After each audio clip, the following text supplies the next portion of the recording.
Good evening and welcome to the Galloway Township Board of Education meeting on the 25th of January. That's last date.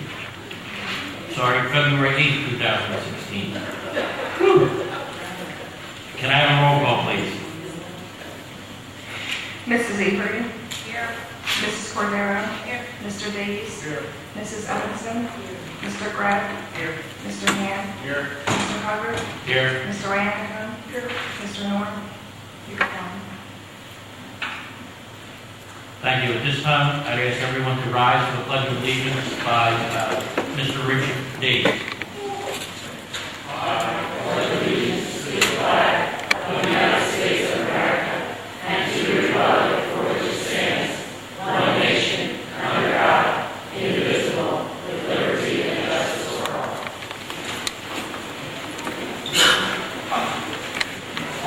Thank you. In accordance with Public Law 231, notice of this meeting was required to the press occurred in the Galloway Township Municipal Building on the 9th of January 2016.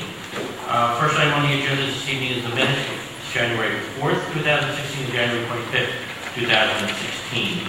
I believe there's a corrected copy in the board office for the adjustment that has been made. Yes, there was one item where someone was marked wrong for, And it being in attendance. Okay. Is there any other corrections to come before this board? Yes, I sent one, the January 25th, under the roll call, there was no one on this side, and this is next to you, and we have Mrs. Cordero, who was the president of that meeting. yes, that is correct, I was not present. And I wouldn't know who was here except for the public that is next to you. Okay. Thank you. Corrected. Ms. Avery? I don't think I was absent. I think it got switched, I think you and I got switched on the roll call. Okay. Sorry. That's fine. Thank you. All corrections noted, and then corrected. All those in favor with corrections? Aye. Opposed? Abstained? Thank you. Reading and communications, please. Thank you, President Cohen. Good evening, everyone. Special welcome to the members of our advisory committee. We have one communications this evening. It's a letter from Dr. Richard Sephora, the interim executive county superintendent of schools, regarding the 2015-2016 mid-year budget review. Thank you. Presentations, please. Yes, we do have 4 presentations this evening.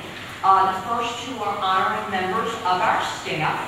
The first one recognizes Mrs. Debbie Summers and Mrs. Kathy Warren, who earned the Governor's Environmental Excellence Award for their work with Mr. B's backyard. So I'm going to ask Mrs. Summers and Mrs. Warren to come down and meet us. And they also have a few slides to show us about the visit they had for the presentation.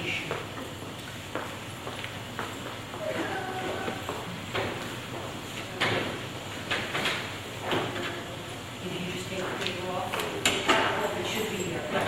I did that so we are not, and then you need to cut it halfway. And it should be good.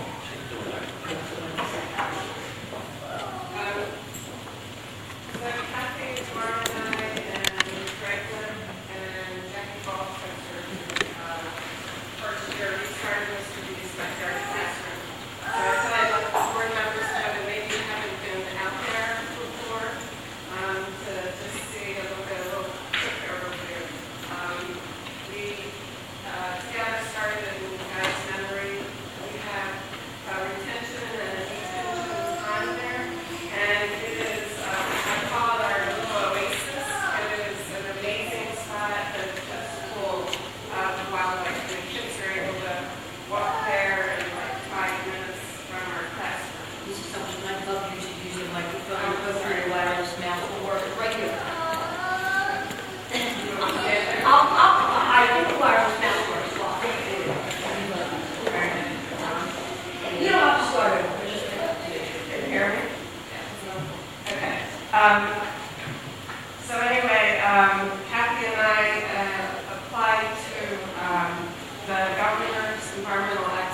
board. And this was one of the slides that we showed them to give them an overview, but we had to fill out a detailed application. And really we got it because we're teaching kids about New Jersey's ecosystem, their plants and animals. I always say it's my pet peeve, kids know what giraffes and elephants and tigers and animals that are not from here, and then you say, what's that tree, what's that bird, and they have no idea. And to appreciate the uniqueness of our two ecosystems, especially the pinelands, and then our estuaries, part of the ocean, the bays, the kids. A lot of them, spend time out there and just appreciate how it's all connected. So in this little spot, it is just full of wildlife. So the kids get hands-on opportunities to learn about our local ecology. And thankfully to the Ed Foundation, Galloway Township Ed Foundation, they have helped finance us every year to keep our supplies for the kids. And we've gotten several grants. We started out with a U.S. Fish and Wildlife grant. So those are the ponds, and Fish and Wildlife put a dock in for us, and birdhouses, and then it is really just an amazing little spot, and it's very unassuming, like you don't even realize it's there until you walk through the gates, and then the kids are like, whoa, and it's just full of wildlife. There are snakes that feed on crabs. Funny enough, the kids kind of get used to that thought. And are amazed they've gotten to see them, even feed. They go up on these logs to rest. We worked with the Boy Scouts of America, had 2 Boy Scouts do their Eagle projects with us. We just had one of those Eagle Scout project last month. So the kids get to see it through the seasonal changes. We go out each season. So they see how it starts to quiet down after fall and then full of wildlife as spring comes. And I say literally it's teeming with life. By the time we walk out there, especially in spring, there's little toads, frogs, birds. They come in the summer and nest, and they can do population studies and see all kinds of neat things. We have guest speakers come in from like U.S. Fish and Wildlife, from the Wildlife Refuge, from the watershed ambassadors, and they work along with us, as I said, with Boy Scouts. And then our students blog their experiences. And if you go on there, you can really see the value of it. I think that really speaks for itself. We hold a Nature Fest every year, and I think this was also one of the selling points to the governor's award that we reach out to, who we say, like 800 kids come through from Reed's Roland and the middle school. And we have these organizations that are listed up there set up along with us. The kids, that's an example of kids pick a topic, they research it, they put together backboards and games and activities to engage the kids, because I tell them, you've got to do what we do every day, and how are you going to keep them interested? So they come up with activities, so they like teach the facts, and then the kids kind of do a little game with them. And as I said, and then the other organizations, we're working closely with Go Green Galloway too, and so the kids that are involved in environmental health can set up as part of that as well. We have set the date for that for June 3rd, 4th, whatever that Friday is, June 3rd. And I know we presented it as an official date, correct? That doesn't have to get. Okay, I just wanted you guys to know, to put it on your calendar to come out, we will have a rain date. It's an awesome event. And so we went up to the governor's, they have a museum I didn't even know about, but it was like full of all different types of things, natural history and paintings and artifacts from New Jersey. So these kids went up to represent us from the Student Council and the Environmental Club, and also kids that have been involved in Mr. B's, and they did an awesome job representing our school. And that is us being presented with an award. That's our official logo that we're able to put on our website now. And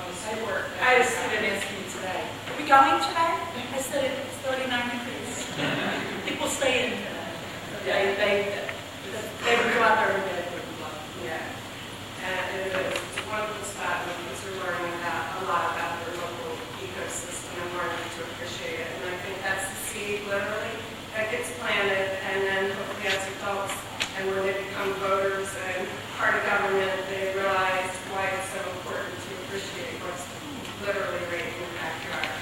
And every time in a while, the little surprises they have that they get so excited about. So if you go to the blogs, you can read just some of the things throughout the different activities people do there.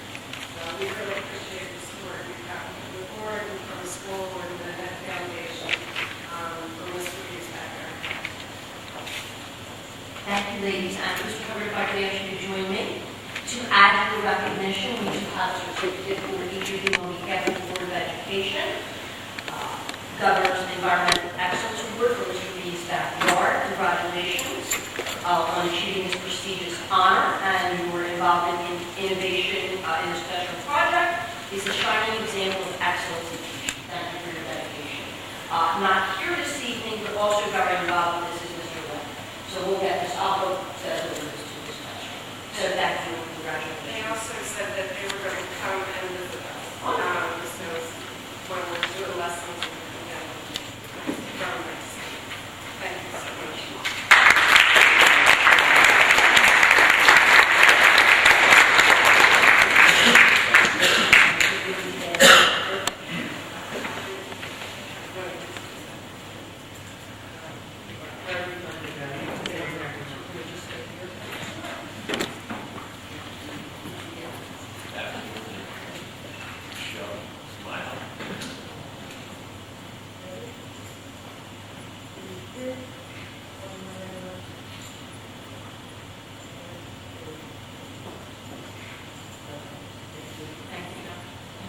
Congratulations again.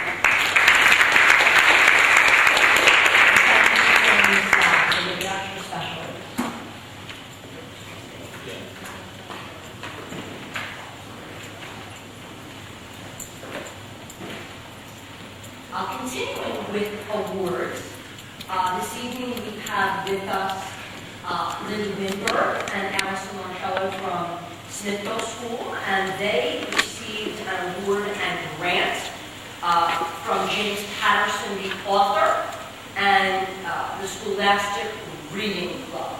And so this is going to benefit the library and the classrooms. So ladies, if you'd like to come forward and join us.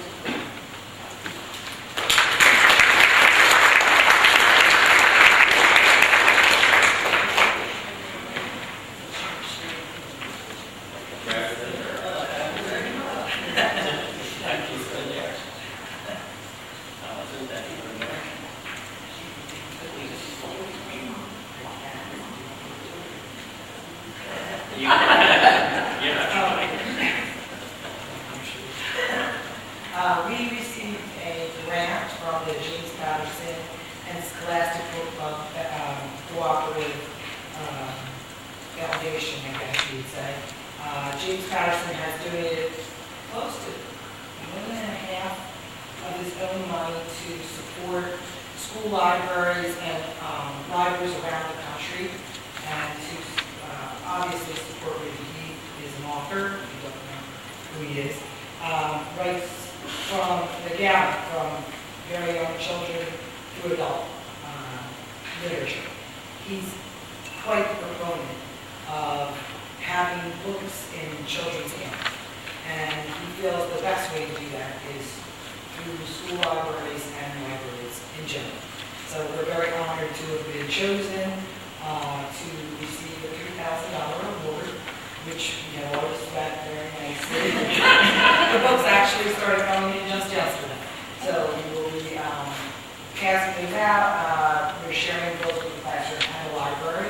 So we feel very honored to have done that. And I should say that we have Allison was instrumental in finding a grant and applying for it for us. So thank you, Allison.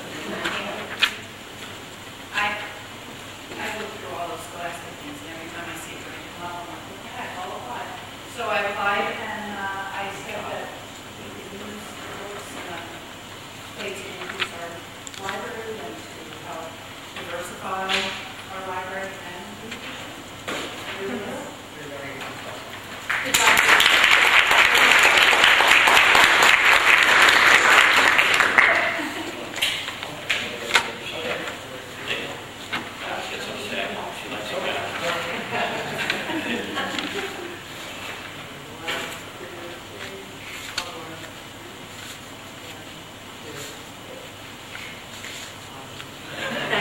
again, congratulations.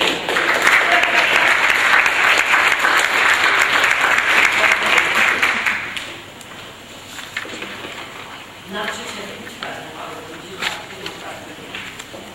So, we will just go along.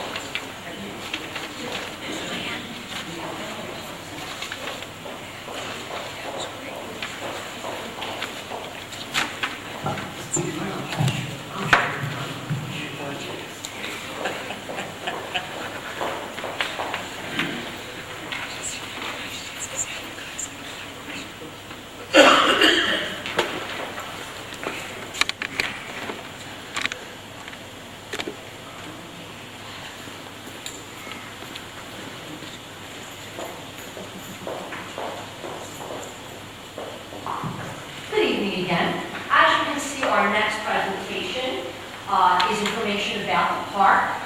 And you may or may not recall that before winter break, I gave a very brief update about park and the results.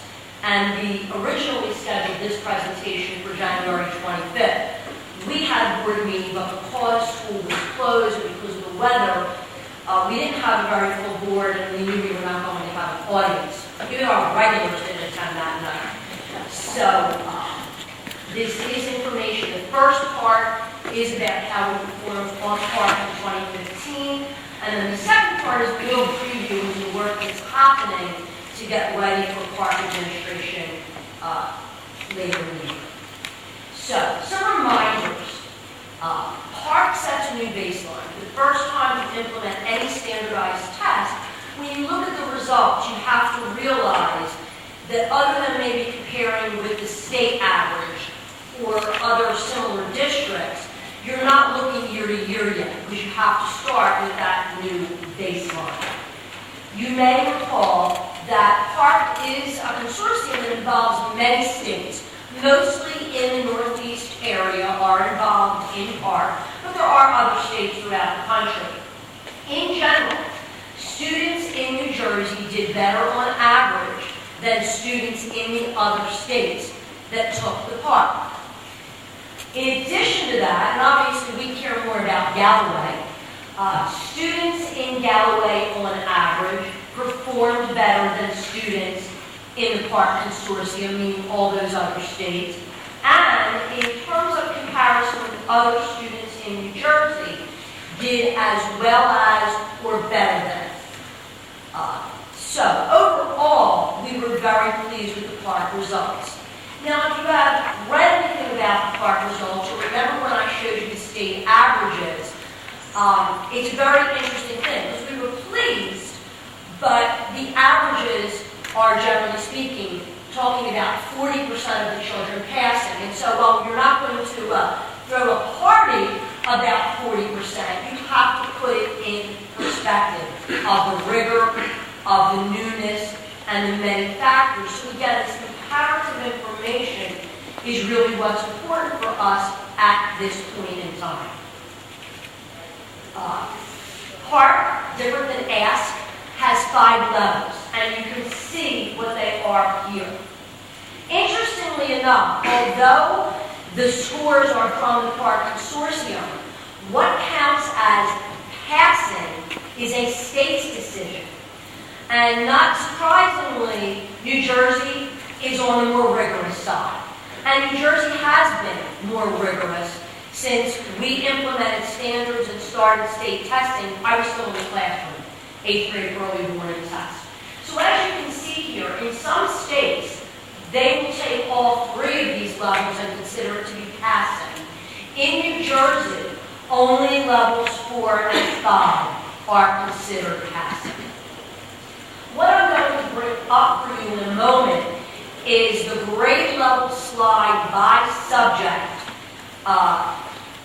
across all the grades. If you're a staff member here, this probably looks familiar to you because I took the presentation that was given to you by your administrators and adopted it for this public presentation. I'm leaving this slide here. We will post this on our website, so if you go back, whether you're a member of the public or board members, look at it again. This reminds you how to look at these sheets and what you're actually seeing. So, I'm going to talk mostly about the colors because that's the easiest thing for you to see. If you look down here on the bottom left, this side of the chart is the overall passing percentage. And it starts off with the Park Consortium, then it goes to the state of New Jersey, then it goes to the district, and then it goes to each of our schools. Reeds, Roland, and Smithville. And if you look at this key, you'll see that the darker green is level 5. The lighter green is level 4. I'll call this basic yellow is a 3. And then when you get in the orange, yellow, and orange is the 1 and 2. So what you want to look at in this chart, in the graphs, is how much dark green and light green do you see? Because again, in New Jersey, that is what signifies a passing percentage. If you look at these little numbers under here, and I think that says either 34, 35, and then that's a 4, the numbers don't align perfectly with the bars. This is one of the things we discuss administratively. So if you look at this 4%, that's that little green piece right there. But what I want to point out to you is what I said 2 slides prior. If you look here at the state of New Jersey and then you look here at our district, although they have a little bit more dark green, when we add together the passing of the light green and the dark green, you can see where we fell. This particular slide is grade 3 language arts. So again, in this first year, we are setting the baseline, and what we want to see is, did we do as well or better than the whole consortium? Did we do as well or better than the state? And as I said, overall we did. Obviously, as you look at each grade and each subject, you're going to see some variation. I caution you against reading too much into the variations, and it's human nature. How did this school do compared to that school? I need to remind you that a lot of different factors, whether it's the student population, whether it's how smoothly things went with the technology on any given day. And as I reported, overall it went well, but it was the first year. The right side of this then breaks into different clusters in language arts and math. Where you see red, that means it was below here is right on, and that is above. Again, expectations and comparatively speaking. So obviously, more green and blue are what we want to see, and we want to see less red. Again, as I go through the different slides, this is going to vary by subject and by grade level. Board members that have been here, you may recall we sent this to you hard copy. If you don't know where your copy is or don't remember it, I can send it back out. Mr. Mann, if you would like a hard copy, I can get that to you. But again, this will be posted on the website tomorrow. In grade 3, now it switches to math. Again, we want to look over here at where we see more of the light green and the dark green. Here is the state, here is Galloway. The schools, you can see the Park Consortium at the top. Over here, we want to see more green and blue and less red. And as you can see, the most red, for example, is in this top row, which is all of the Park states combined together. If we go to grade 4, this is language arts. I'm not going to read these to you. The relative strengths and weaknesses will speak for themselves through the color bars. Grade 4 math.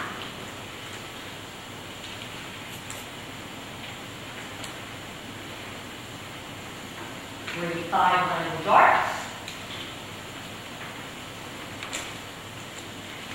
Grade 5 math. And again, you'll see variations grade to grade, subject to subject. Now we get grade 6.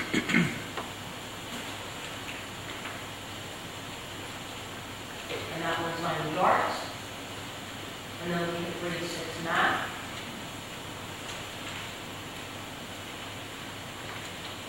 And then obviously the middle school, the chart gets smaller because there is only one middle school. So here we have 7th grade language arts.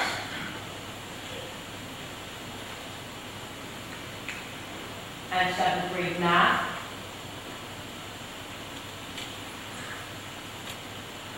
Again, we're light green with dark green, more green and blue over to the right is what we're looking for.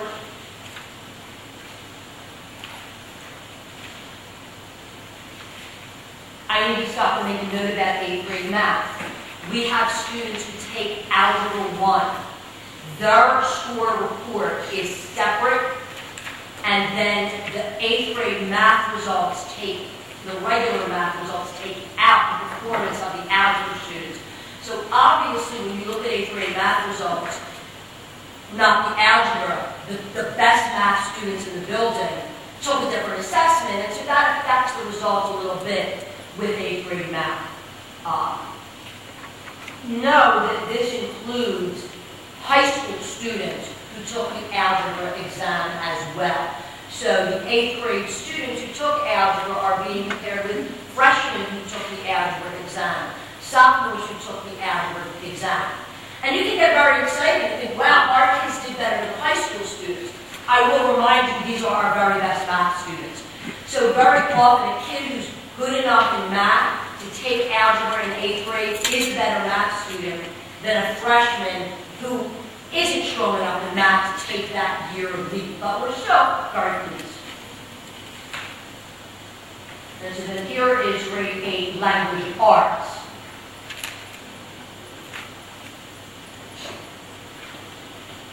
And then again, the 8th grade math. And I think when I showed you this, you can see the difference just looking at the colored bands, was all those best math students are not in these results.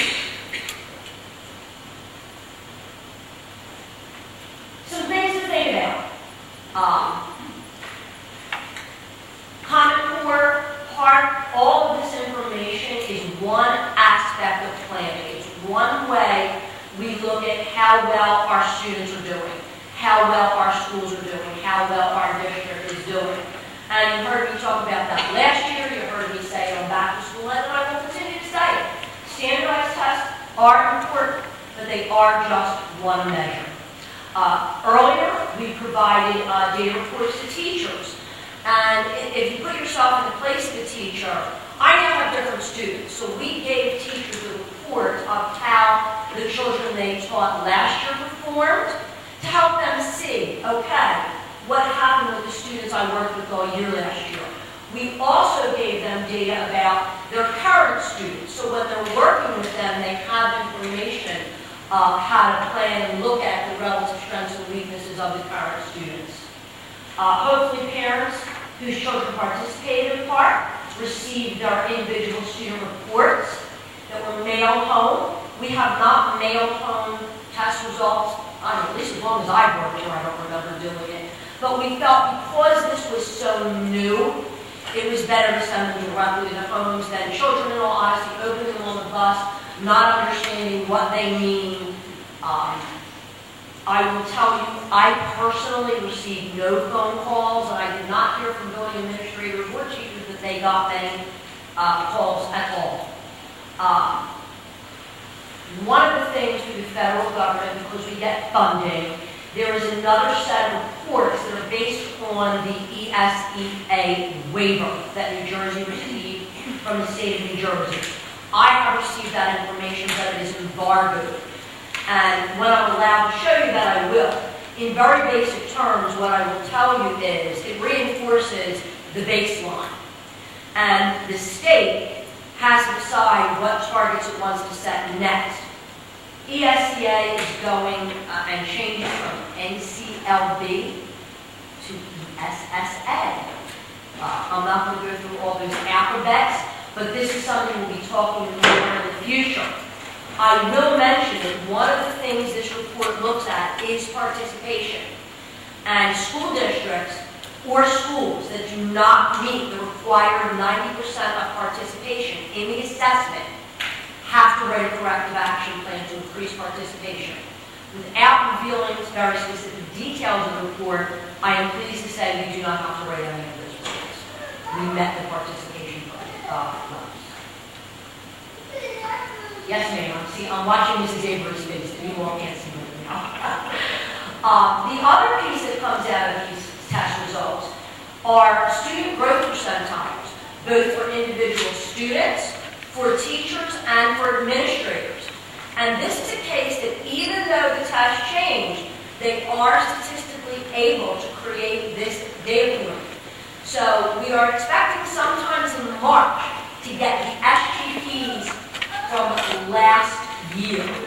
I know that's crazy, but because it's new, it's taking a long time. When we get these, this will be another data set that we can report out to the board and public.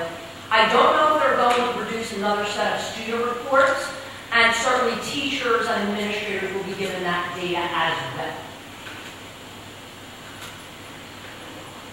I'm going to pause for a moment, because that was everything about last year's test results. So I'd like to just pause and see if there are any questions so far. It's a lot of information. I really encourage you to go look at it again. I'm going to shift gears. So now it's 2016. And as we know, there was a lot of hubbub and controversy about Park last year. And some of the things that people were concerned about have been addressed.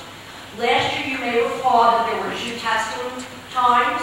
There was the performance-based assessment and then the end-of-year assessment. Although all those types of questions still exist, it is now molded or melded into one testing window. That is positive I can't imagine anyone who would not like that.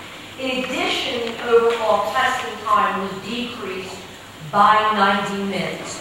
So where there were those concerns about how much time it was consuming, whether it was technology that wasn't available for other uses, or time of the computer lab teachers or administrators pulled away from other things because they had to be involved in every grade level, that now has been decreased. For the child taking the test, it's about an hour and a half less than it was last year. So we consider that to be a positive. What remains to be seen is because they have made these changes, whether they will have to set the baseline again. That seems to be a debate and discussion among people in the DOE and experts in standardized testing. That you've changed it is what they're calling the baseline of what I just reported to you, not acceptable now. More to come on that. When you go to the presentation, this little link will take you. One of the differences between Park and prior testing programs was we were never allowed to see the items. Park does release items where you can actually see the questions that the students had to answer. We have shared this with our teachers. They've spent time looking at them.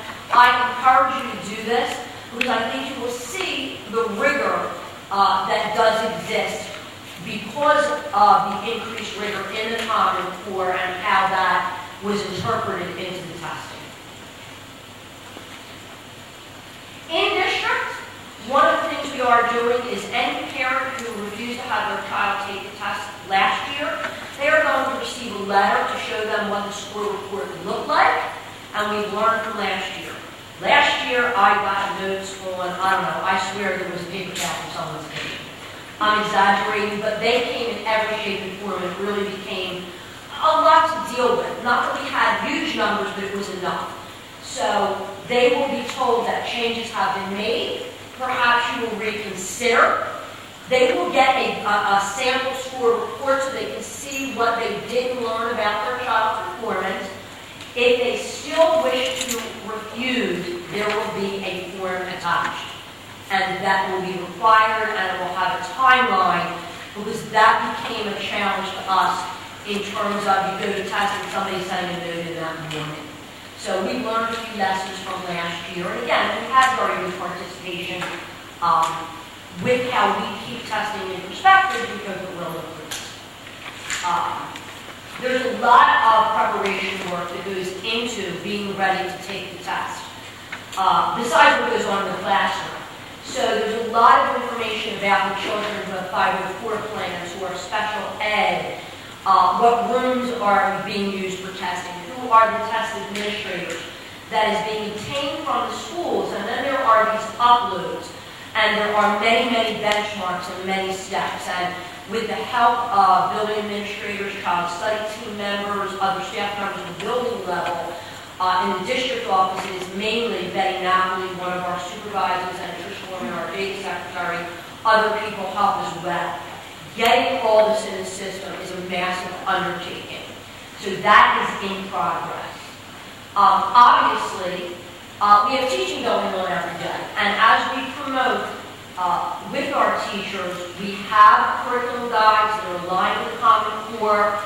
We've done training, and we'll continue to do training to help make sure our teachers have what they need and our kids are prepared.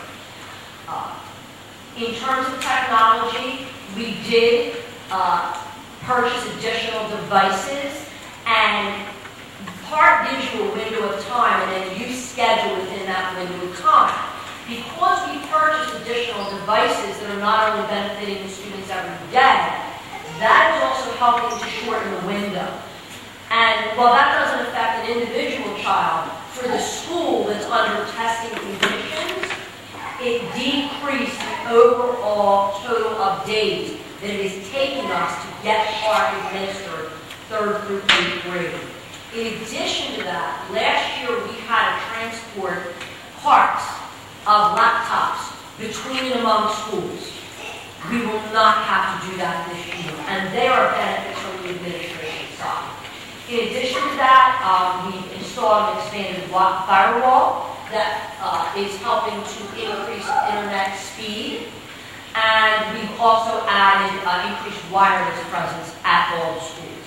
So again, those things help every day. They will be particularly helpful. The first infrastructure test will actually happen here at the middle school on Friday, with staff members are using their devices for staff development. And then we will also be doing tests of the infrastructure during the regular day. Please remember, we get information about academic progress, but they are just one measure. PARCC is more rigorous, but I will tell you, as New Jersey has gone from the early warning test to the ESPA to the ASK, it has gotten more rigorous every time. So this just continued that trend. And finally, de-stress and keep testing in perspective. I'll be happy to answer any questions or if there are any comments. Your question is, the parent chose to opt out last year, and what you said, they have to opt out again in subsequent years. It's not an automatic, it's one time and it stays with your child longer. I do not see anything in code or regulation, but my belief is I'm asking you again. I am not assuming that you're doing it again. I want to be able to give you information. It's now a year later. We have this experience under our belt. And that wasn't a law passed that said a district would be sanctioned by the number of students that opt out of the test. This is interesting. I hear different answers to this That's what I read. question, and it depends on what you mean by sanctions. So, people may consider writing a corrective action plan a sanction. What isn't happening is no federal funding is being withheld. And so that's the distinction between what is your definition of a sanction. But the DOE actually created a toolkit to help parents better understand, to help districts decrease that parent refusal number. Well, I mean, my concern is when I see teachers trying to answer hard questions and having debates amongst themselves, that to me is an indicator that there's something not right, because the educated professionals who are teaching the kids should not be debating answers. It should be clear. If it's not clear to an adult, it's surely not clear to a third grader. That's my first I do comment. not disagree. My second I'm hoping comment, they're not questions that count. my second comment is the third graders taking the test, in the state of New Jersey, 97% Because in some affluent districts in the northern part of the state, okay, many and almost entire schools opted out of taking the test. So those scores aren't in the mix. Everybody know what I'm talking about? You guys know what I'm talking about, right? Okay. So I have a concern with that. And the biggest issue that I have after talking to some middle school kids that I know and some high school kids that I know is that they were tested last year on curriculum that wasn't taught. So I mean, how can you hold a kid responsible for something that wasn't taught by the teacher? You cannot. So I think these results from this whole test, okay, are not accurate in any way, shape, or form. Just my professional opinion on that topic. You're welcome. I'll repeat, keep it in perspective, and they are points. I mean, we did some initial analysis in district to look up the test history of children who did not take it, just for our own edification. We haven't spent a lot of time doing that, because well, honestly, it is the first year. You do have these various factors, and you know, anytime something is new and is expansive, there's not to be concerned. And we'll see how this year goes. You know, I read somewhere that students that took the test the traditional way scored better than the kids that took the test using the computer. In some instances, I have read similar information, and it's interesting. You know, I saw one of those articles as well, and I've seen a lot. You know, you see a lot of these articles. What I try to do is say it again. It depends on who's writing them. I mean, there was one article that came out about something fabulous about the park, but then when you research it further, it was someone who had a vested interest in it who did the study. I mean, you know, kids that don't have computers at home that don't use them regularly.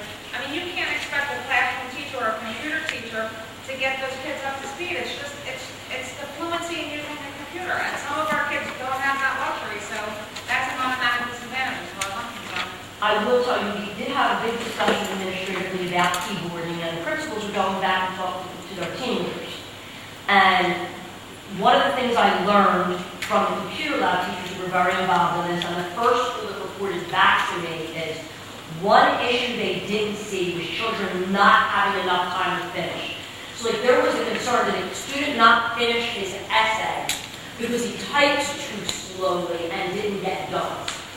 Everyone had enough time. Now, there could be other things related to technology that may influence it. I know some students who live aware of the bohemian. Well, that's another story. Other questions or comments? Any public questions or comments? I thank you. We have one more presentation for you tonight.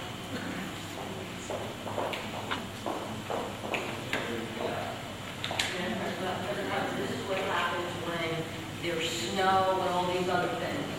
Normally, we would not be talking about these two big topics in the same night.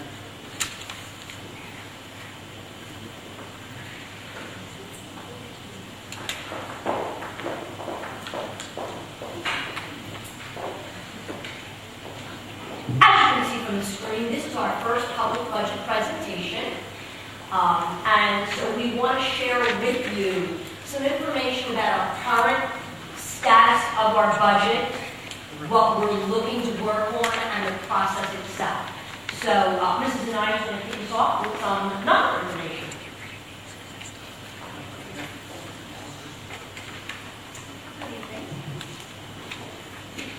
Current budget status. So this is just to give you a visual of where we are. Our current budget is currently funded by the blue section is our local tax levy. The big red section is state aid.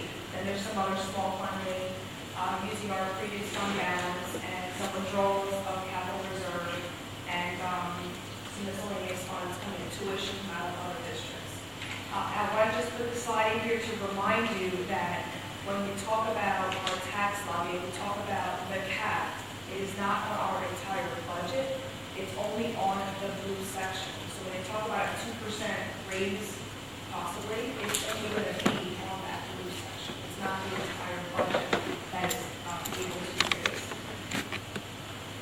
Next is our current budget. What makes up our budget? I will just say, this is to remind you that big green section is our salaries. Salaries for certified professional non all the staff salary is the big green section.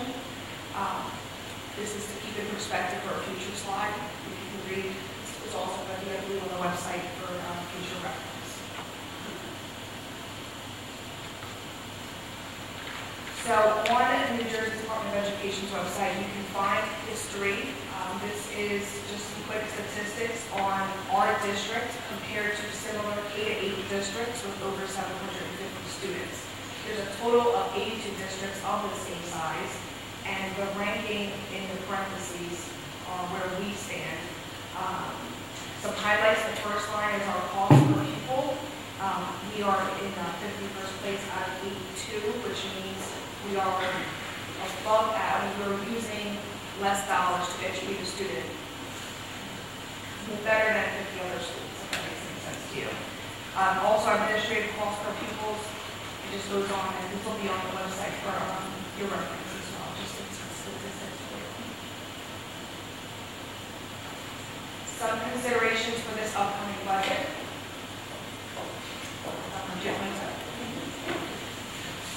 As we're going through the budget development process, there's a lot of things we need to talk about, and it's interesting, the first one is a question that was asked at our advisory committee meeting this evening. We need to take our current enrollment and roll it up, look and see what numbers will we get in class size. We have a lot of wonderful board support and priority in the district. You know, we'll accept a little higher class size in the older grades, but look for that lower class size in the younger grades. Obviously, special education is a consideration. We need to look at everything from out-of-district tuition, in-district students. What types of programs do we need to operate, and what are the state guidelines for how many children can be in an elementary resource center, in a middle school LLD class, etc. Technology is a big piece, and this is both on the instructional side and the non-instructional side, and the infrastructure. So that involves what needs are there to keep our whole network up and running. What technology do we need to run our operations? Obviously, what technology is needed in our classroom. We are in the very beginning of writing a new 3-year tech plan, and actually have an upcoming meeting with our board technology committee to start honing in on that plan. Facilities and maintenance. If you think about it, this building will be 16 years old on President's Weekend. It is the youngest school in the district. So I want you to put in perspective, you have schools that are 20 and 30 and much, much older. So as the buildings age, we need to do both larger projects. We've done fire alarm replacements, we've done roof replacements, as well as look at the in-district equipment, look at what other projects. Some are safety and security, some are to just have general maintenance. So that's a big piece. And the Board Facilities Committee met last week. Capital projects, things that are not necessarily funded totally from the regular budget. For example, with the fire alarm project, we had some state aid to help us fund those.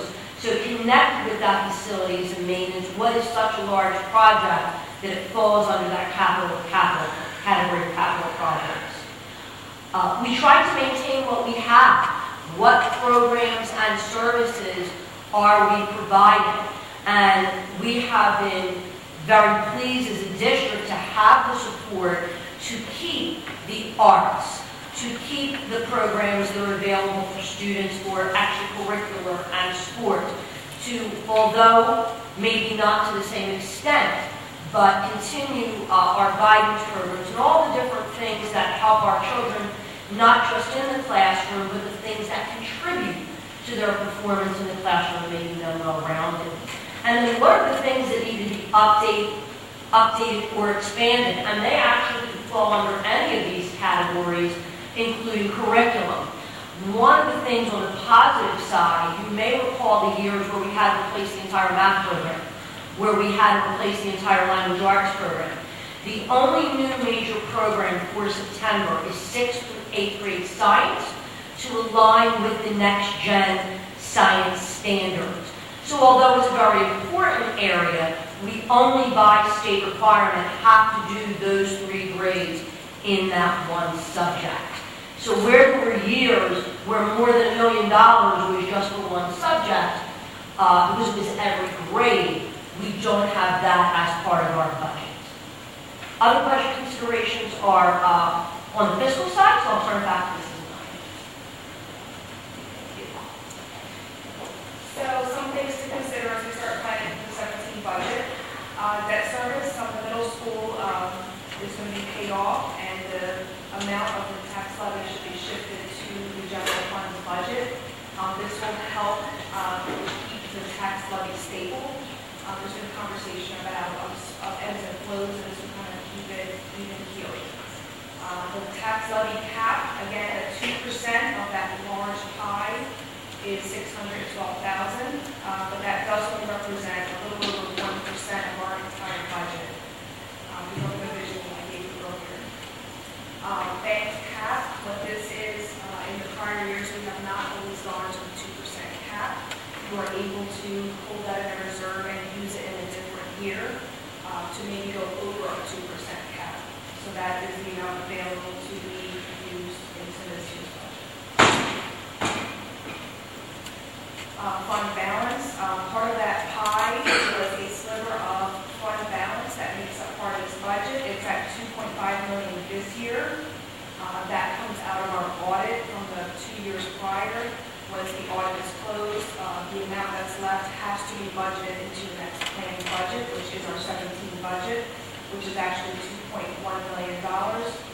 So it's less than the 2.5, but it will also help create tax relief because it doesn't have to be funded with the levy or the state aid. It's just going to go right to that total budget makeup.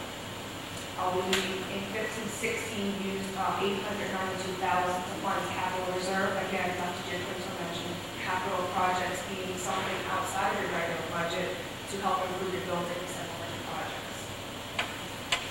So 16-17 budget, we talked about the fund balance from the audit. There are a lot of unknowns as we are in the process of building this budget. State aid will not come out until the end of February, and that is historically flat. You're hoping to maybe get some more, but that's over. And most times it's just flat every year. Enrollment, as Dr. Jacobs mentioned, we are regularly looking at enrollment and classroom sizes, but until we know for sure where that lies, we don't have any extra personnel or even to retirements. The initial budget submission is prepared with the summer continuing enrollment, but it is being evaluated just as often as last week. Our negotiations for our GTA salaries are now being negotiated. You know that big pie, that big ring section of salaries, it's a very big number where we're going to be next year. As we get closer, we can have a better estimate. Insurance increases, we have health insurance as well as our liability insurance for our buildings, workers' comp, and those sort of things. Those numbers have not come in yet. Sometimes they're in double digits. So you have a budget that can only go up by really that 1.05%, and health insurance may go up 8 to 10%.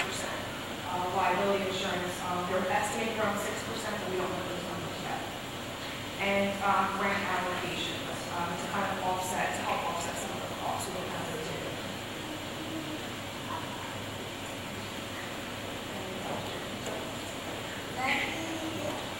That's a lot of information. So now, what happens next? This is the Department of Ed budget calendar. We have been advised that the governor's budget address will be on February 16th, and by statute, within 3 days of that address, state aid figures are released. So by February 19th, we should have our state aid. So one of those unknowns goes away.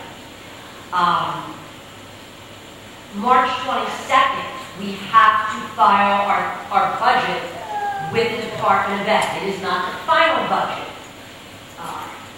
The Department of Ed then has a timeline to review it and get back to us. We then, by April 21st, have to finalize the budget for advertising. April 25th is already board meeting, so that's a tentative public hearing date. and then ultimately you have to adopt the budget. It's final, and you give that final submission to the DOE. So what have we done so far? We have conducted initial planning meetings and memos. We received school and department budgets. We, as I mentioned, met with the Board Facilities Committee and Center of Technology. My apologies, this red section did not get updated. These were some numbers we looked at from last year. As we mentioned, we are continuing to review enrollments. So what are the next steps? We've done a lot of review of the school and department request that is still underway. As Mrs. Anaya mentioned, we're waiting for that information from the various vendors, our benefits advisor, et cetera. Then what happens is at a certain point, the button is pushed and you run those preliminary numbers to see where are you within last year's budget and an allowable cap. We talked to the board about the budget. We have another meeting February 22nd, which is the Finance Committee meeting before the full meeting. We make adjustments. We'll run the numbers again. Because of the March 22nd deadline to submit to the county office, we need to set the budget at the March 14th board meeting. It is not that far away, so we do have work to be done. Then, as I mentioned, we submit that, we get that first approval from the DOE, we do any other work that's necessary, and then we conduct the budget hearing and finalize the budget. So while we have a lot of work done, we certainly have a lot of work to do. Some points I want to mention. We talked about the fact that we met with facilities. We met with, we're meeting with technology. Obviously, we meet with finance before the second board meeting of every month. We do have some board members that are not part of any of those committees to get that more detailed discussion about the budget. So, to the board, we do have the options like other years to run some other small budget meetings. Another option is at the February 22nd Finance Committee meeting, we have some members that will not be there. So it's possible that some different board members could come into the Finance Committee to get into more of a discussion. So President Hubbard and Mrs. Cordero, I will look for some direction about, other than the public meetings and that finance meeting, what steps does the board want to take as we work our way through the process. The other thing I want to mention is you saw Mrs. Anaya show those dollar amounts about how much the budget can be increased, that $612,000. And I know that makes people, they think tax increase. Well, because of the fall off of debt service, we can actually increase the budget by that dollar amount. Look at using some of that bank cash and not increase taxes. I'm going to say that one more time. We can make those increases within that cap and looking at that cap and not increase taxes. We see that as positive. We have a lot of needs, whether it be instructional or non-instructional, and we'll give some more information about those things at the next public meeting. So, it is now time for questions or discussion. Mr. Haynes. Yeah, Mrs. Anaya's presentation said that while you're keeping an eye on student enrollment, you were using tentatively December 2015 numbers there. Mr. Haynes, as I said, I apologize, that should have been updated. Yeah, are you saying December 2015 numbers? Right, that's what Yes. So my question is, do you know, our December 2015 numbers, are students up or down from last year? It varies by the school and grade level. Overall enrollment has been pretty much flat. There is no significant increase or decrease. Where we see things will be a grade level in a particular school is going up that might cause the addition of a teacher, but either in the same school or a different school, maybe at a different grade level, it will go down. Right. We've done one run of that based on December 15th, but what we like to do is look at it again before that March 15th and the setting of the budget to submit to the county office to use the newest numbers possible. We have students still registering every day, but we also have children leaving. And that one question, I know last year, you approached our state representatives in reference to state mandates, state tax, or maybe getting progress on that.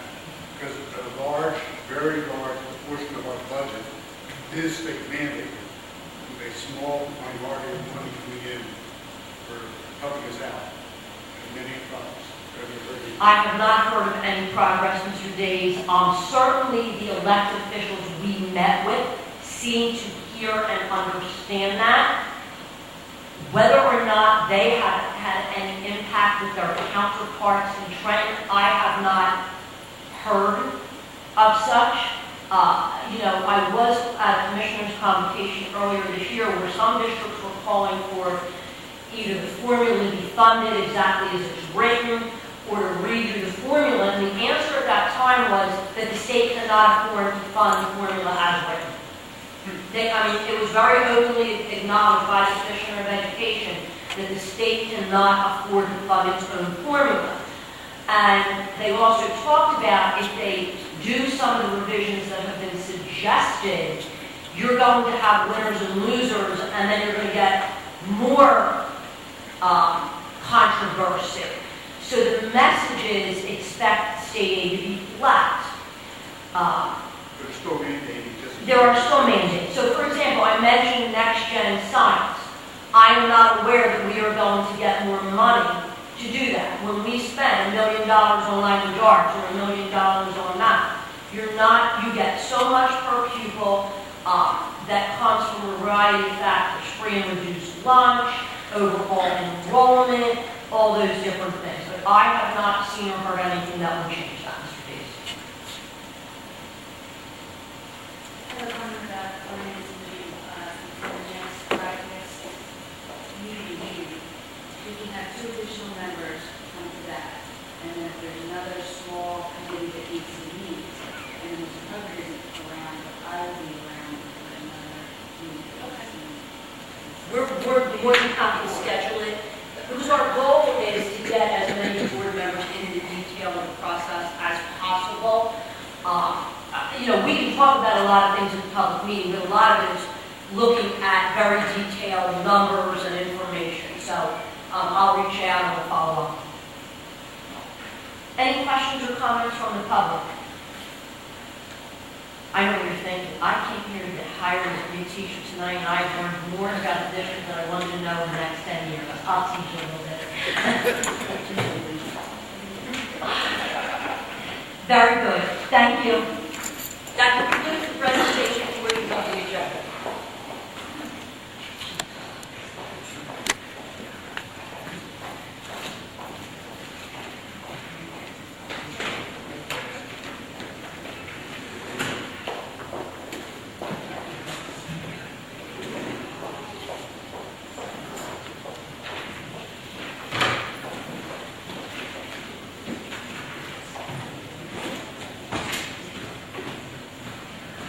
Thank you, Dr. Giaquinto, for those informational presentations. Can we move to the superintendent's report, please? We can. Thank you. First item is the attorney's report. I'll turn the agenda over to Mr. Mercutio. Thank you. Regarding supervisor receipt, no changes to my report regarding the present matter that's facing us for the county appeal panel.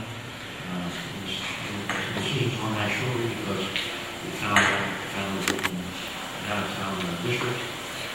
Student matter of due process, matter that was given previously, the new student due process matter filed with Committee of Education. Mediation actually occurred today, this morning. We're going to hear about that shortly, and we're trying to resolve that before any actual hearing in court. Instruction, I've communicated with the attorney for our concept, continues to help us by representing the Board of Ed, is now a counterclaim against the general contractor from one of the subs. It wasn't in before, but we should still be receiving a dismissal of settlement for our purposes in the matter short. Personnel, minor problems, nothing that hasn't been done by administration, and the record of instruction.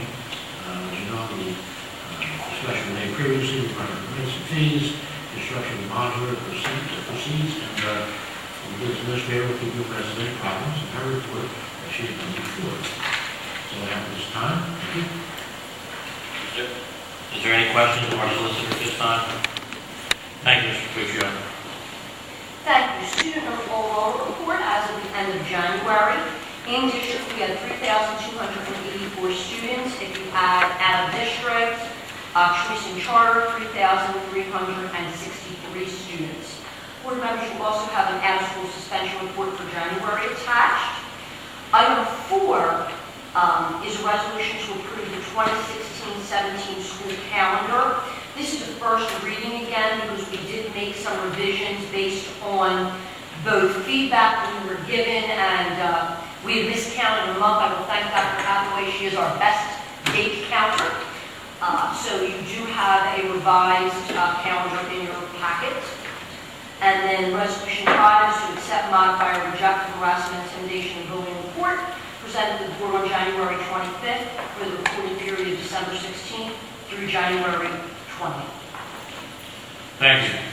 Can I have a motion to approve items 4 and 5 under superintendent's report to accept the harassment, intimidation, and bullying report that was presented to this board on the 25th of January 2016 for the reporting period of December 16th, 2015 through January 20th, 2016.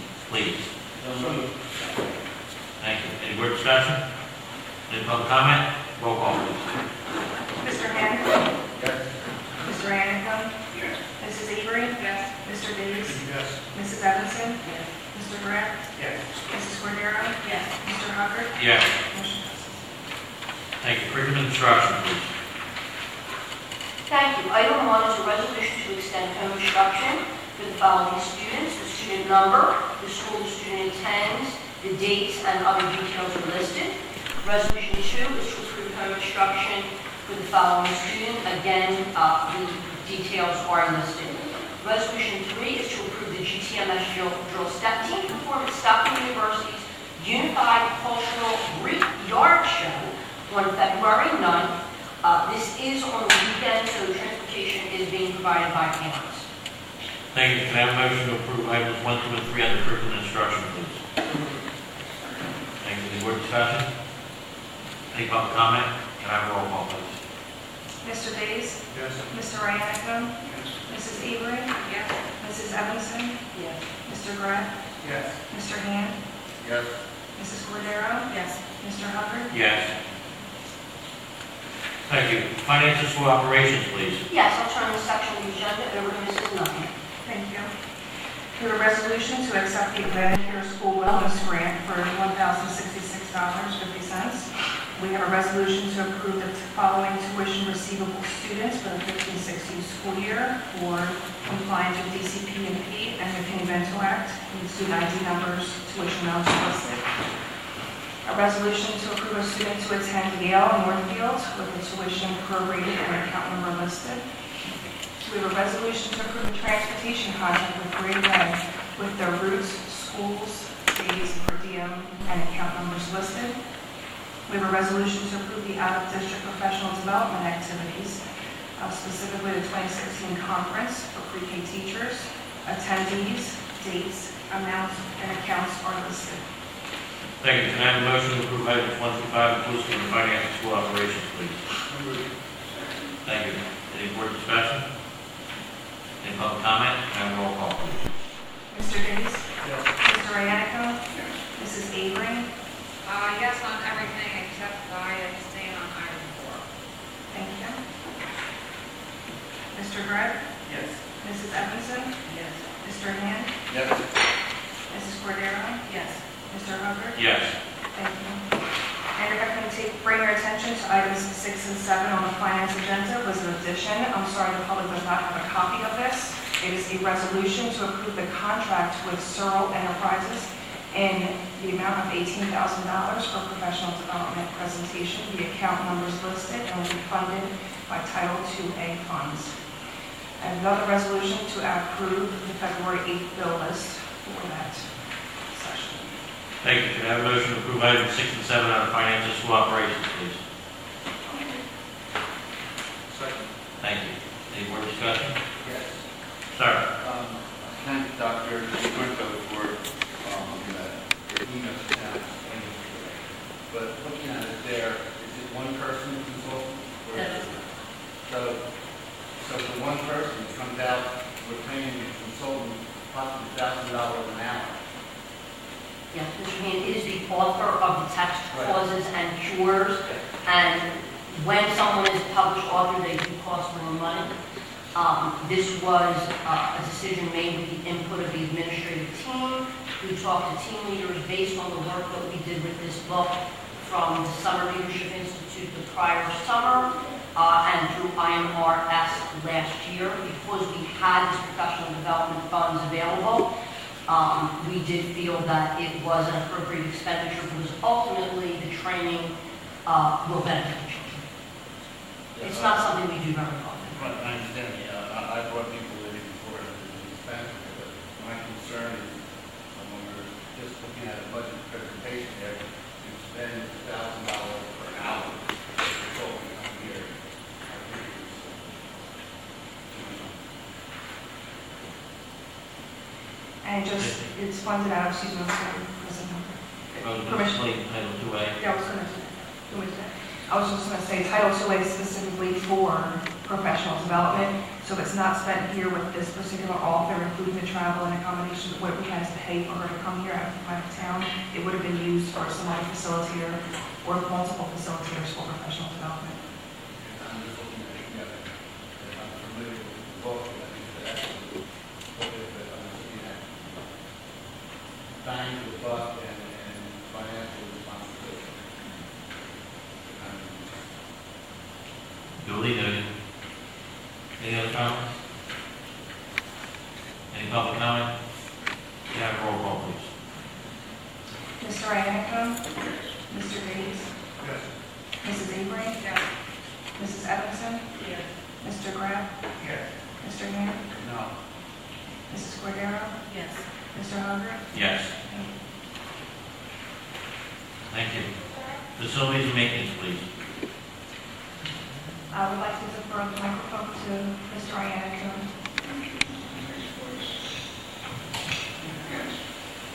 At a meeting on February 4th with the Facilities Committee, previous to that, I asked Mr. Bowley if he would make a list of items that he felt were needed for the next year to be repaired and replaced. Well, let me tell you, Mr. Bowley did one heck of a good job. He not only made the list, he prioritized it. He had prices from a contractor for each item, and he presented us with a packet that had been 3/4 of an inch thick. He did a lot of work to it, didn't he? He did a great job. So, the list, we have a good list to present to the budget committee on stuff that must be done for next year. Then once you tell us how much money you have, we have a priority list on things to be done. Very good. Is there some of that you can allocate from the capital reserve and maintenance reserve? That's up to the lady on the right-hand side. We discussed that as well. Okay. She handles the money. Mr. Dave? Here is the paperwork that Steve gave us, which has money figures, priorities, you name it, he included it. And what my copy of it is to take a look at all the returns. Okay? Thank you. Mr. Ham, were you involved with that committee? Yes, I was very impressed by the capital facility. Great, thank you. I do have questions from committee members and actually the administration. Is this in line with the 5-year facilities plan that we have prepared? Everything that's in the plan is listed. He also added some things that were not on the plan that have come up, so it's even more inclusive. But everything on the 5-year plan was on his list. Okay. Make sure we cover it. All right. Any board members have any other questions of the facilities? Just to reiterate, we're going to do as much as we can out of capital reserve and maintenance account. that would be our first priority. Actually getting some things done this year, we're looking at using some of that. What is the five-year maintenance plan used to run that? I don't know how to answer that. I think it's been a while, and I only know that from my serving on the service team, and I can get into the plan and do that.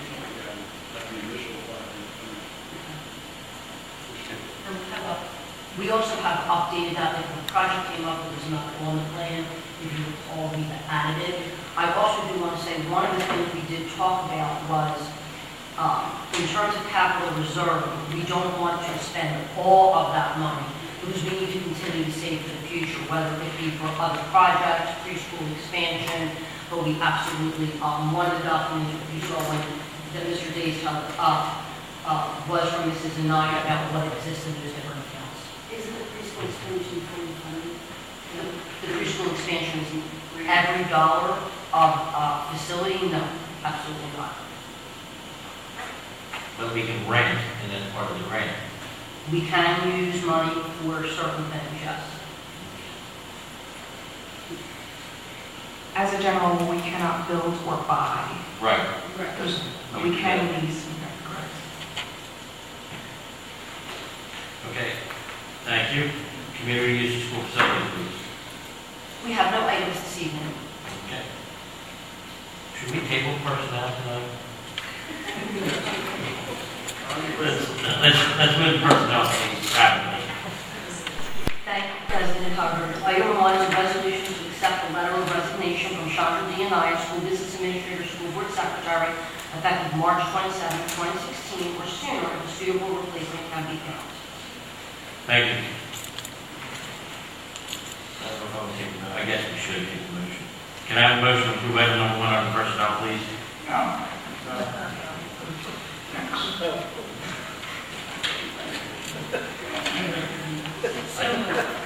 Second. Thank you. Any more discussion? Any public comment? Debbie, did you forget something?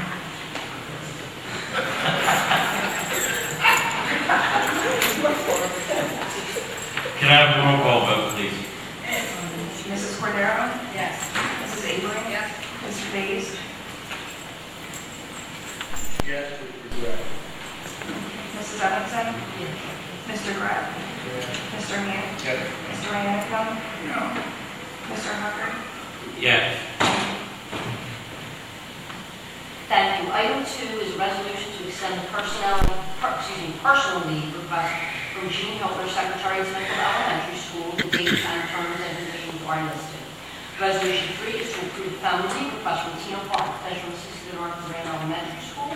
Again, the terms and conditions are listed.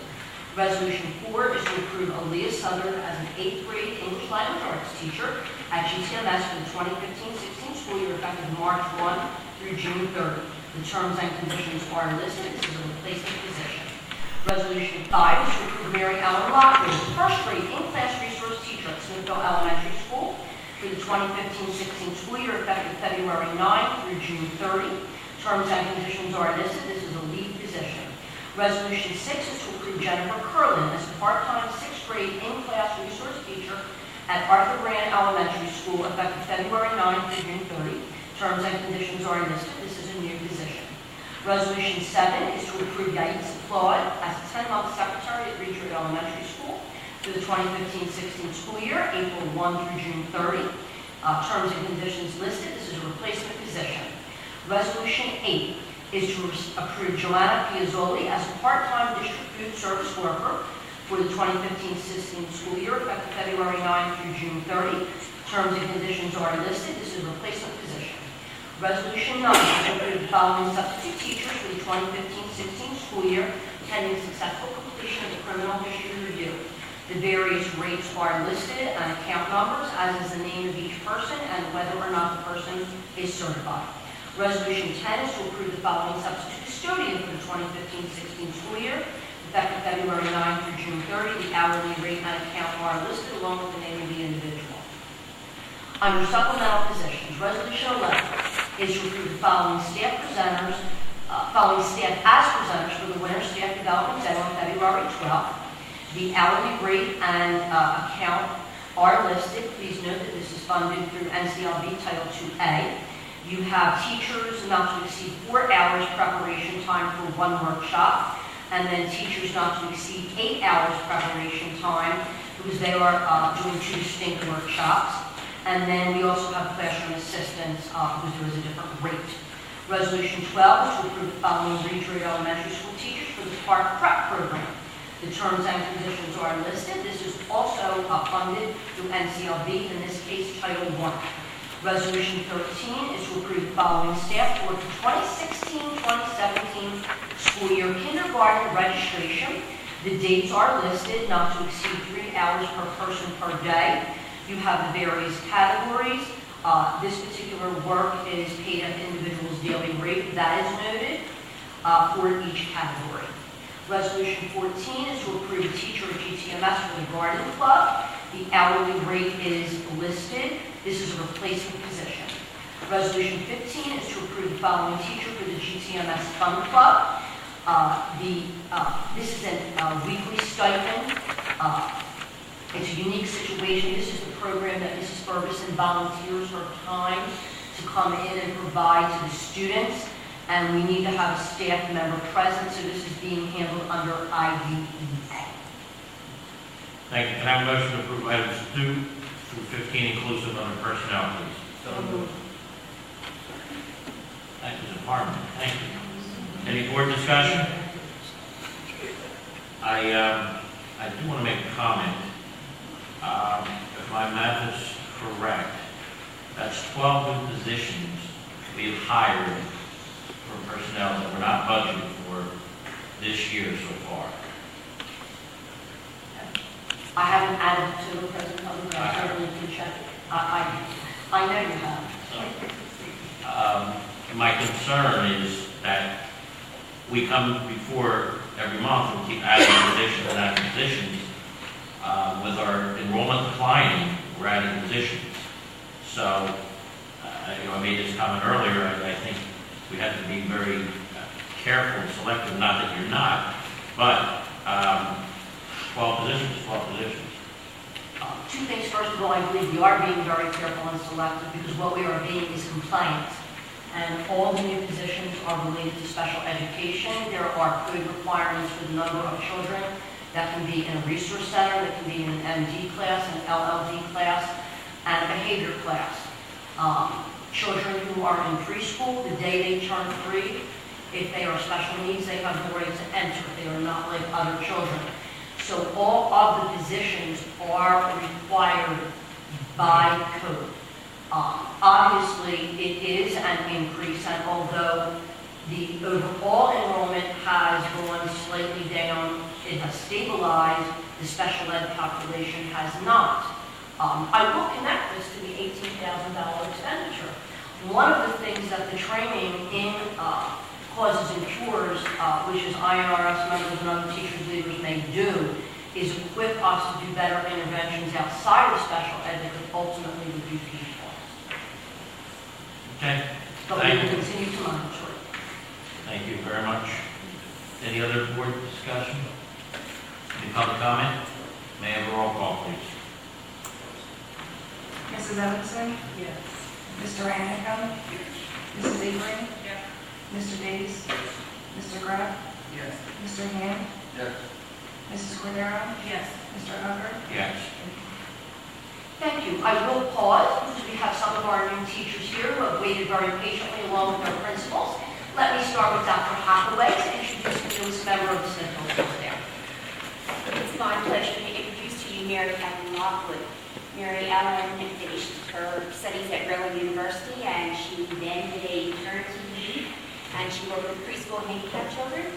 And then the month of January, she started a new position, and that was the academic support for a teacher to deaf. We stole her away, and she's great. So we're very happy to have her with us to finish out this school year in the first grade in class. So, Mary Ellen. You're welcome. Welcome. And next, Mrs. Junker, principal of GCMS. Good evening, everyone. I am very proud to introduce you to Aaliyah Sutter. She is a recent graduate of Stockton University, and her cooperating teacher is actually here with us. Supervisor, sorry. It's good evening, and has a lot of great things, I realized this evening, that kind of supports what we saw during the review process. We're very happy to have her as our 8th grade ELA teacher.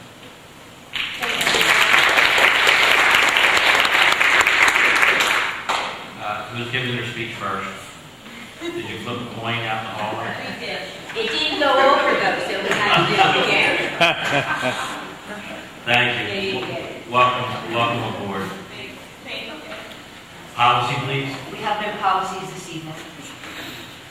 Notice of meetings. Yes, there are 3 meetings listed. I do need to make one mention. March 29th is a Tuesday, so please make that correction. And if you're wondering why we're doing a board meeting on a Tuesday, because that is spring break, and because we do need 2 meetings in March, we did approve that anomaly at an organization to have a Tuesday meeting.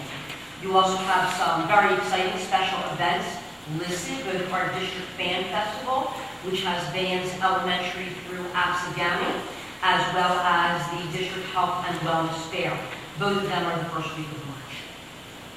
Yes, thank you. I do like to add to the agenda that it appears the Institute will definitely happen on the 18th and 19th, which is also a public meeting. So we believe we have to come advertise to the municipality and everybody else. Please? Okay. We did special events. Before we go around the board, I do want to bring up the budget. One of the things that at the Institute we were going to discuss was the budget process, and I have been asked by fellow board members, some would like to go back to the board as entirety. The board is, whole discussing the budget, as opposed to 2 subcommittees. There's going to be a discussion at the Institute, but now we need to get this thing rolling before, so we can at least make a presentation to the county, which obviously we are allowed to change. It is not set in stone. But I'd like to hear from the board members if there is a preference, and if we want to do the board as a whole, we're going to have to have meetings between now and when we get this moved to the county. So I'm open for discussion either way. If we want to do 2 subcommittees like we've done in the past, or if we want to do the board as a whole, I would highly recommend, almost insist that we're not having another meeting, really, which can be the board as a whole, before the deadline in March to the county. I agree. It's better to have a full board discuss the budget instead of one committee, like you say, one thing, another committee, like you say, something else. I have no problem. I have no problem, especially. I like that idea to meet the whole board, and we can hear it for the first time, and get input from all members. Thank you. Kevin? The whole board? Madeline? Yep. Yep. Yep. The whole board or committee? Okay. So, Suzette? Whole board? Okay. Okay, everybody, get out your iPhones, iPads, whatever you have. Yeah. Calendar, here you go. Barbara, Madeline's calendar. Okay, Dr. Giaquinto, I know we already have some items already blocked out. It kind of eliminates the rest of this month. So, March 1st, I believe there's, negotiations?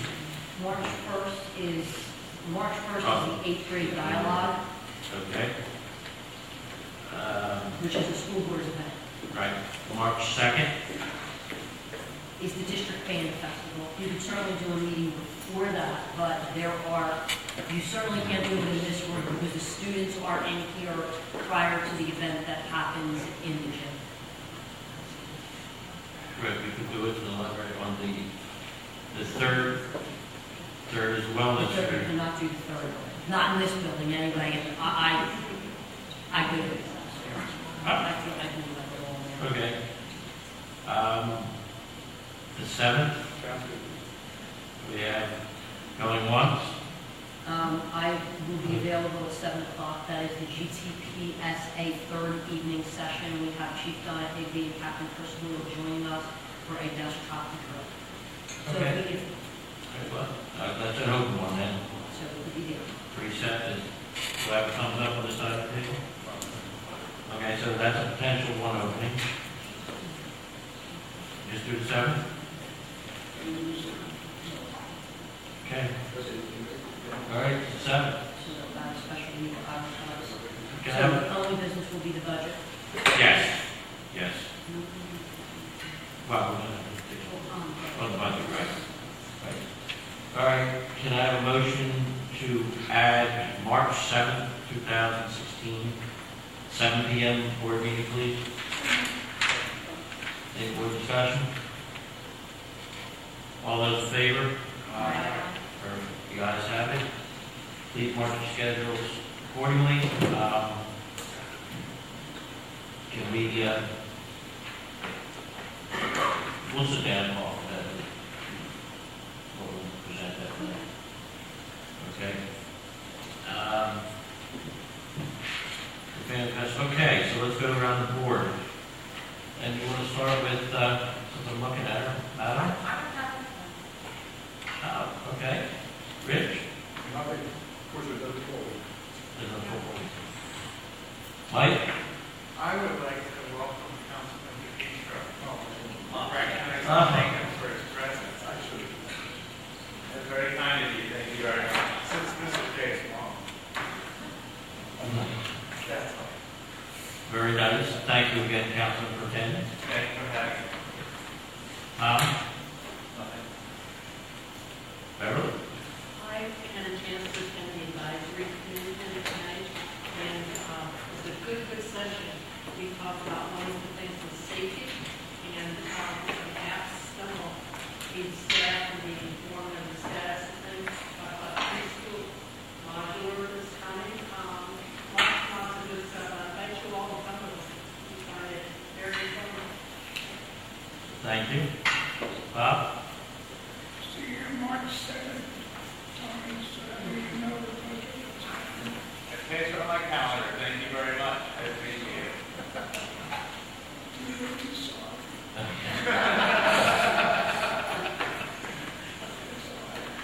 you. Nothing. Okay. Closed session, did I hear something, Bill? Do we need to go up? Oh, even though it was settled this morning, we don't have to go to closed session. Well, you don't know that's going to be a 12% of the position, that's I'm reporting to the Okay. Yeah. Oh, good, I was interpreting that, okay. Is there anything from the public that needs to come before the Board of Education this evening? Going once, going twice. Can I have a motion to adjourn? Second, thank you. All those in favor? Opposed?